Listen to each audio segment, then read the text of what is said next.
샬롬 샬롬 샬롬 샬롬. 하나님 사랑합니다. 여러분 주 안에서 사랑합니다. 사무엘상 25장 1절에서 42절 내용 가지고 다윗과 사울의 그 차이를 저희들 한번 묵상하고 가봅니다. 성도는 서로 맞물려가는 톱바퀴다, 이런 이야기가 있네요. 보니까 신앙인 종교인의 차이는 어떤 것일까? 사울은 하나님과의 관계를 최우선의 목적으로 잡지 않죠. 자신의 왕의 자리를 유지하는 것, 자신의 정치적인 입지를 굳건하게 유지하는 것을 최우선의 목적으로 삼았습니다. 사울은. 그래서 그는 아말렉을 진멸하라는 하나님의 명령으로 순종하지를 않고 제 백성들에게 전리품을 나누어 주어서 왕의 자리를 굳건하게 하려고 했던 사람. 사무엘상 10장 15절에 보면은 증거가 돼서 나오고 있죠. 사무엘상 15장 15절을 한번 찾아봅니다. 사무엘상 15장 15절.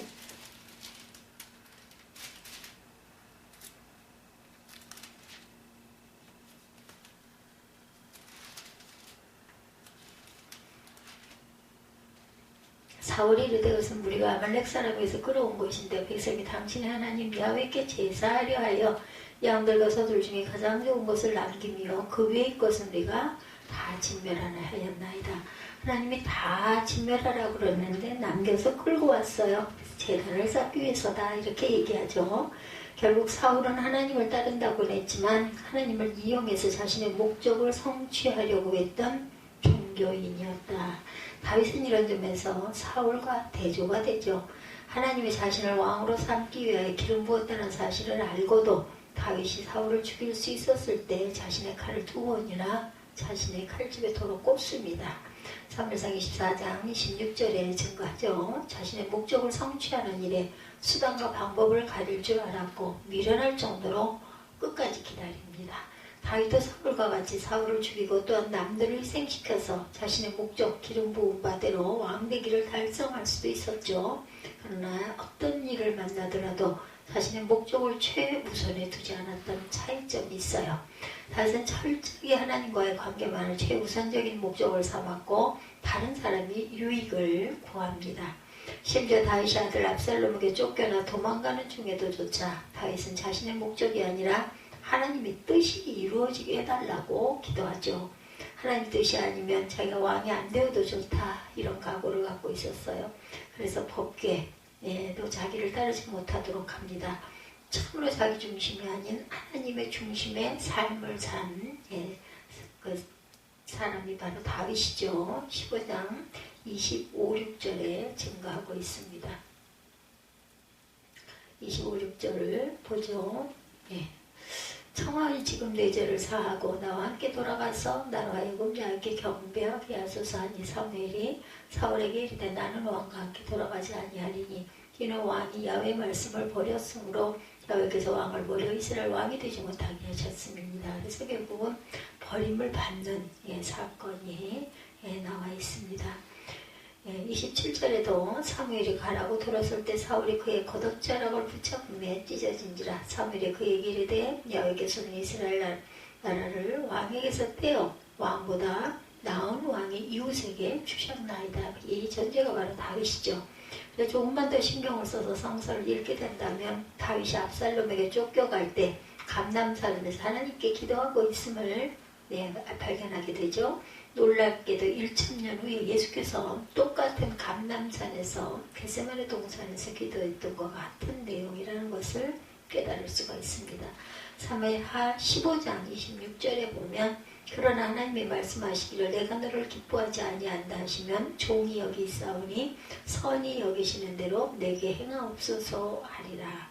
이 다윗의 기도가 예수님의 뜻대로 마옵시고 기도와 같다는 거죠. 내 뜻대로 마옵시고. 정말로 다윗은 우리에게 신앙이 무엇인지를 가르쳐 줍니다. 바로 저와 여러분이 다윗과 같은 신앙인이 되시기를 축복합니다. 종교인이 아닌. 이렇게 신앙인과 종교인은 하나님과의 관계에서도 차이를 보여주지만 사람을 대하는 모습에서도 차이를 보여줍니다. 다시 말해서 종교인은 사람을 자신의 목적을 위해 사용되는 수단으로 생각을 하죠. 그래서 사울은 자신의 목적에 맞지 않으면 지휘 고관을 막론하고 죽였어요. 여러 번 그런 일들이 있죠. 사무엘상 14장 29절에도 증거합니다. 특별히 사울은 다윗에게 떡을 주었다고 노베 제사장들 85명을 다 죽이죠. 사무엘상 22장 18절입니다. 종교인 사울에게 사람이란 단지 자신의 성공을 위한 수단이었다. 그렇다면 신앙인인 다윗의 모습은 대조가 되죠. 사울과 전혀 다른 모습입니다. 다윗은 사람을 수단으로 보지 않죠. 다윗은 주변 사람들 또한 하나님의 뜻 안에서 서로 연합해서 하나님의 목적을 이루어 나가는 공동체로 생각을 합니다. 즉 다윗은 자신이 만나는 모든 사람들을 자신들과 함께 맞물려 있는 어떤 그 톱니바퀴 이런 모습으로 보여주죠. 고대 사회에서 아직 인간의 가치가 오늘날처럼 높아지지 않았을 시절에 다윗과 같이 생각할 수 있다는 것은 혁신과도 같은 일입니다. 당시에는 어쩌면 사울과 같이 사람들을 다루는 일이 보편적이었어요. 그러므로 우리는 이 부분에서 신앙인의 힘을 다시 느끼게 되죠. 그 이해가 특별히 다윗과 아비가일의 관계에서도 찾아볼 수가 있어요. 본문 배경이죠. 사무엘상 25장 다윗과 아비가일 그의 남편 나발과의 관련 이런 부분도 마찬가지입니다. 저는 문맥인 24장과 26장의 내용은 같은 내용입니다. 즉 다윗이 자신을 죽이려는 사울을 두 번이나 살려주죠. 24장에서 한 번, 26장에서 한 번 모두 두 번입니다. 그만큼 다윗이 위기 상황에 처해 있었어요. 그런 상황 속에서 25장 1절은 새로운 상황이 열리죠. 사무엘 죽음에 온 이스라엘 무리가 모여 그를 애곡하며 라마 그의 집에서 그를 장사한지라 다윗이 일어나 바란 광야로 내려가니라. 25장 1절이죠. 깊이 생각하지 않고 그냥 읽으면 사무엘이 죽었어요. 24절, 25절, 26장에서 전혀 상관이 없는 내용이 되고 말죠. 뭐하러 하필 여기에 기록했을까? 25장 1절에 문맥의 흐름에서 벗어나 불필요한 구절처럼 여겨져요. 실수인 것처럼. 그러나 다윗이 지금 사울에게 쫓기는 상황 속에서 1절을 읽게 된다면 25장에서 사무엘이 죽은 것이 기록되어 있는지를 이해가 됩니다. 결론적으로 사무엘이 죽고 나서 그 빈 공백에 아비가일이 채워지죠. 다윗과 사무엘이 서로 맞물려 돌아가다가 이제는 다윗과 아비가일이 맞물려 돌아갑니다. 하나님이 사무엘 사후에 아비가일을 예비해 두셨다라는 해석이 되죠. 대단한 통찰력입니다. 사무엘은 다윗의 후원자였어요. 즉 하나님의 뜻 안에서 다윗이 움직이도록 즉 간접적으로 공동체가 되어서 함께 일했던 사람이었다. 다윗도 그렇게 사무엘을 생각했기 때문에 사무엘의 죽음은 다윗에게 큰 충격이 아닐 수 없어요. 하나님의 뜻 안에서 움직였던 가장 중요한 인물이 빠져버린 거죠. 톱니바퀴들이 세밀하게 움직이다가 핵심적인 톱니바퀴 하나가 쑥 빠져버린 것이죠. 그러므로 25장은 사울의 위협을 말하는 24장과 26장 사이에서 하나님이 어떻게 일하시는가를 잘 보여주는 중요한 본문이 되죠. 과연 하나님은 어떻게 일하실까? 이 아비가일이라는 여자가 사무엘이 죽은 다음에 그 빈자리를 채워주는 역할을 맡았음을 우리에게 설명하고 있습니다. 다윗이 사울에게 쫓겨 이리저리 도망다니게 되자 먹을 것이 떨어지죠. 그래서 그 나발의 사건이 일어납니다. 다윗은 도망자 신세지만 도적배는 아니었어요. 다윗은 도망을 다니면서도 주변 사람들의 물건을 빼앗아가거나 하는 그런 어떤 민폐를 끼치지 않았습니다. 오히려 유목 생활을 했던 사람들의 양떼를 지켜주고 보살펴주고 그렇게 친절을 베풀죠. 근데 마침 다윗이 보여주었던 나발의 양무리를 만나게 됩니다. 그래서 다윗은 자기 부하들을 보내서 사정이 이리저리한 우리에게 먹을 것 좀 달라고 부탁을 하죠. 25장 5절에서 8절 보면 이 본문을 읽으면서 오늘날의 그러한 그 조직패들 이런 생각을 해봅니다. 조직원들이 소위 보복이라는 명목으로 많은 그 품들을 요구하죠. 그러나 그런 생각은 시대착오적인 것이다. 고대 사회에서 일하는 일은 일종의 사회 질서였고 가장 합리적이면서도 서로에게 도움을 주는 관계였다라는 것을 알 수 있습니다.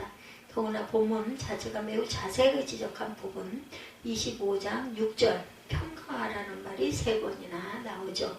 이같이 그 부하게 사는 자에게 이르기를 너는 평강하라 내 집도 평강하라 내 소유의 모든 것이 평강하라.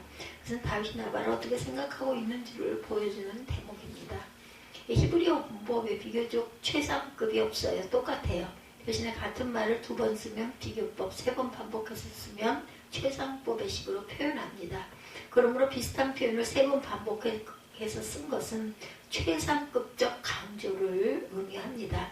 그러나 나발은 어리석은 길을 선택하죠. 나발의 특징은 자기가 지금 누리고 있는 삶을 전적으로 자신의 노력의 결과다. 내가 애쓰고 노력해서 이만큼 이렇게 됐다라고 생각하는 사람이죠. 그것이 히브리어 원어에 잘 드러납니다. 25장 11절에 나발은 3번이나 자신의 소유를 분명하게 말합니다. 내 떡, 내 물, 내 고기. 내가 어찌 내 떡과 물과 내 영탈 깎은 자를 위하여 잡은 고기를 가지고 어디서인지도 알지 못하는 자들에게 주겠느냐. 다윗이 3번이나 평안하라고 한 것에 대해서 나발이 3번이나 내 것임으로 도와주지 못하겠다라고 똑같이 대항을 하죠. 나발, 미련한 사람은 자신의 삶을 하나님도 없고 이웃도 없는 것으로 그러한 이해하는 사람.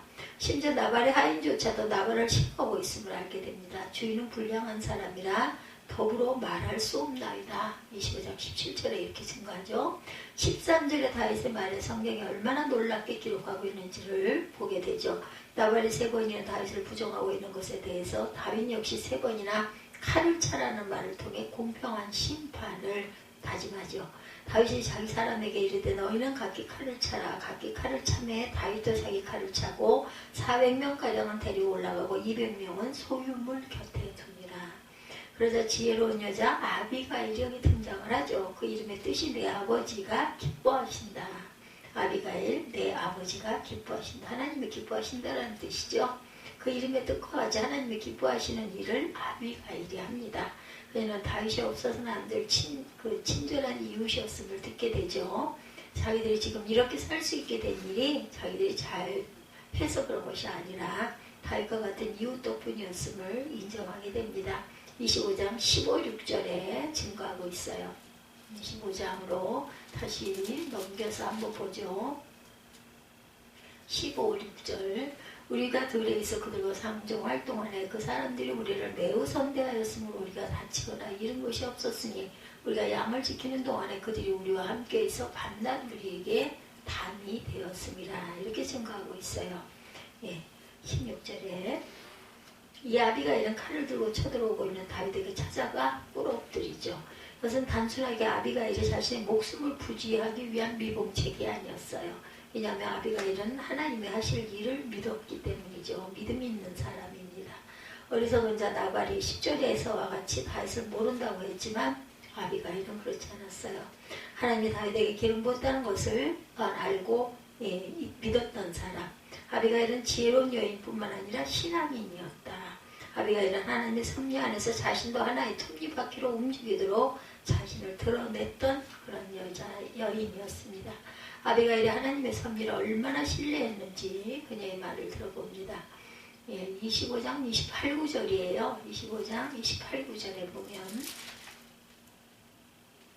주의 여종이 허물을 용서하여 주옵소서. 야훼께서 반드시 내 주를 위하여 든든한 집을 세우시리니 이는 내 주께서 야훼 싸움을 싸우시며 내 주의 일생에 내 주에게서 악한 일을 찾을 수 없음이니이다.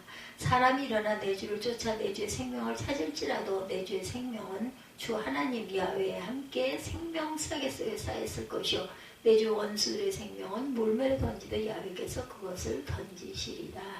야훼께서 내 주에 대하여 하신 말씀대로 모든 선을 내 주에게 행하사 내 주를 이스라엘의 지도자로 세우실 때 내 주께서 무죄한 피를 흘리셨다든지 내 주께서 친히 보복하셨다든지 함으로 말미암아 슬퍼하실 것도 없고 내 주의 마음에 걸리는 것도 없으시리니 다만 야훼께서 내 주를 후대하실 때에 원하건대 내 주의 여종을 생각하소서 하니라. 이렇게 아주 기가 막힌 답변을 기가 막힌 상소를 올리는 거죠. 결국 나발은 죽음을 당하죠. 다윗이 칼을 내리치지만 치진 않았지만 나발은 죽습니다. 왜냐하면 하나님의 칼로 내리치셨기 때문이다.